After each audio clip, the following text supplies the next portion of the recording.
Good morning everyone. आप सभी का मेरे चैनल फिजिक्स स्टडी में स्वागत है। मैं सुमन आपके लिए एनसीईआरटी फिजिक्स की इस सीरीज़ में आज का जो टॉपिक लेके आई हूँ उस टॉपिक का नाम है comparison between electrostatic force and gravitational force. यानी कि हम आज तुलना करेंगे गुरुत्वाकर्षण बल और स्थिर विद्युत बल की। यानी कि शॉर्ट में हम कह सकते हैं कि हम विद्युत बल और गुरुत्वाकर्षण बल की आज तुलना करेंगे। जब हम इन दोनों की तुलना करेंगे तो इनकी समानता और असमानता दोनों की तुलना करेंगे। जो सबसे पहले हमने तुलना की है यानी कि जो कंपैरिजन किया है वो डिसिमिलरिटी है। सबसे पहला पॉइंट हमारा है इलेक्ट्रोस्टैटिक फोर्स का। दिस फोर्स में बी अट्रैक्शन फोर्स और रिपल्सन। यानी कि जो विद्युत बल है इलेक्ट्रोस्टैटिक फोर्स है ये आकर्षण और प्रतिकर्षण दोनों प्रकृति का हो सकता है। आकर्षण भी हो सकता है या फिर प्रतिकर्षण हो सकता है। लेकिन gravitational force it is always attraction force. यानी कि जो गुरुत्वाकर्षण बल है जो अर्थ की वजह से हमारे ऊपर या किसी भी सब्सटेंस पर लगता है वो केवल और केवल अट्रैक्शन फोर्स ही हो सकता है, यानी कि आकर्षण बल ही होगा। दूसरा पॉइंट है हमारा it is strong in nature. यानी कि जो विद्युत बल है इलेक्ट्रोस्टैटिक फोर्स है वो प्रकृति में बहुत ही स्ट्रांग है। प्रकृति मतलब नेचर की बात कर रहे हैं, इसका नेचर कैसा है, बहुत ही स्ट्रांग है। लेकिन जो हमारा ग्रेविटेशनल फोर्स है it is weak in nature. ये प्रकृति में यानी कि नेचर में बहुत ही कमजोर बल है। जैसे कि अगर कोई भी चीज है, ये पेन है रखा है, हम छोड़ देंगे गिर जाएगा। कहाँ गिरेगा? अर्थ पे जाके या फिर जमीन पे गिरेगा। तो ये अगर बॉन्ड स्ट्रांग होता, ये बंध बहुत ही मजबूत होता तो जब हम चल रहे होते तो हम गिरते नहीं, बीच में कहीं अटक जाते। पर क्योंकि ये बंध बहुत ही कमजोर है इसलिए हम गिर जाते हैं।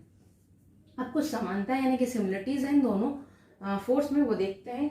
बोथ ओबे इनवर्स स्क्वायर लॉ। यानी कि जो गुरुत्वाकर्षण बल है और विद्युत स्थिर बल है यानी कि इलेक्ट्रोस्टैटिक फोर्स और ग्रेविटेशनल फोर्स दोनों कूलाम के व्युत्क्रम वर्ग के नियम का पालन करते हैं। दोनों में अगर हम देखें तो जो फॉर्मूला आता है हमारा F is equal to 1/4πε0 Q1 into Q2 upon R square, ये भी इनवर्स स्क्वायर लॉ है। और अगर हम G की बात करते हैं तो जी में जो फोर्स लगता है यानी जो ग्रेविटेशनल फोर्स है वो भी होता है F is equal to GMM upon R square.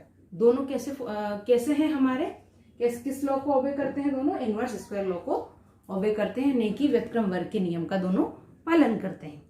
जो अगली समानता है इनमें वो है बोथ आर कंजर्वेटिव फोर्स। दोनों फोर्स यानी कि दोनों बल संरक्षण बल हैं। इन दोनों को ना तो हम उत्पन्न कर सकते हैं ना ही नष्ट कर सकते हैं, केवल इनका संरक्षण कर सकते हैं। यानी कि इलेक्ट्रोस्टैटिक फोर्स और ग्रेविटेशनल फोर्स दोनों फोर्स कंजर्वेटिव फोर्स हैं। लास्ट पॉइंट है हमारा both are act in vacuum. यानी कि ये जो दोनों बल है वो निर्वात में, जहां हवा नहीं है या कोई माध्यम नहीं है, वहां भी लागू हो सकते हैं या दोनों वहां पर क्रिया कर सकते हैं। ठीक, वैक्यूम में दोनों बल लगते हैं।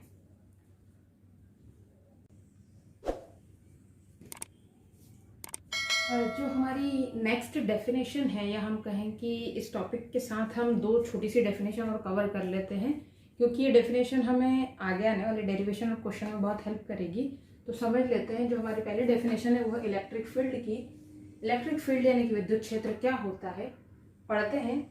The space around a charge up to which its influence can be experienced is called electric field on that charge. यानी कि यदि कोई आवेश है और उसके चारों ओर क्या है, विद्युत क्षेत्र है, वहां तक जहां तक कि हम उस क्षेत्र का अनुभव कर सकें उसे हम क्या कहेंगे, विद्युत क्षेत्र।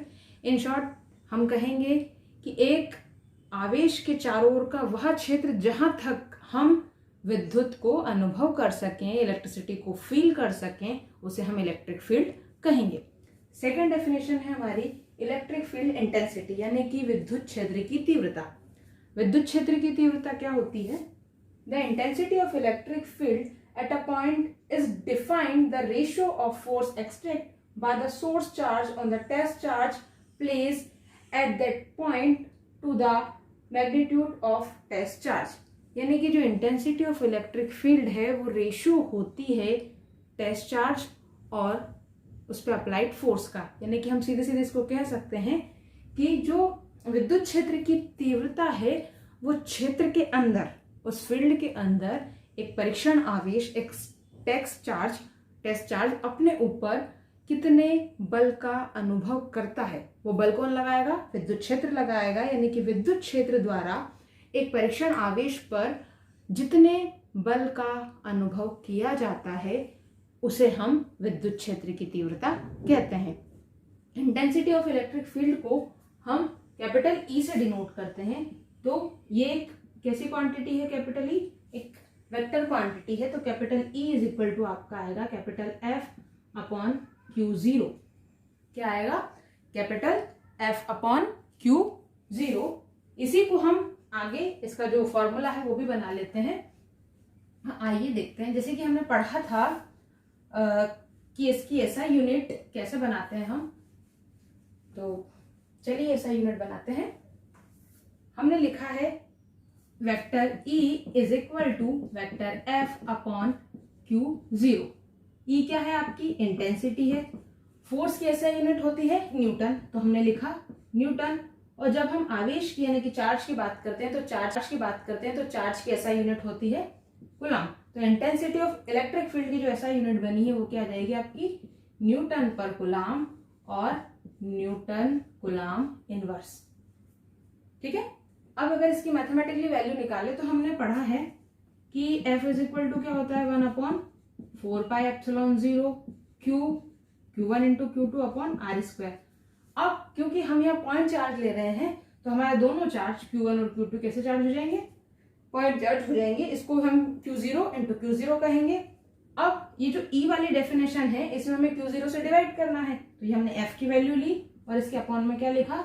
Q0। तो Q0 से Q0 कैंसिल हुआ, तो हमें E इज इक्वल टू क्या मिला? 1 upon 4πε0 Q0 upon R square newton पर कूलम।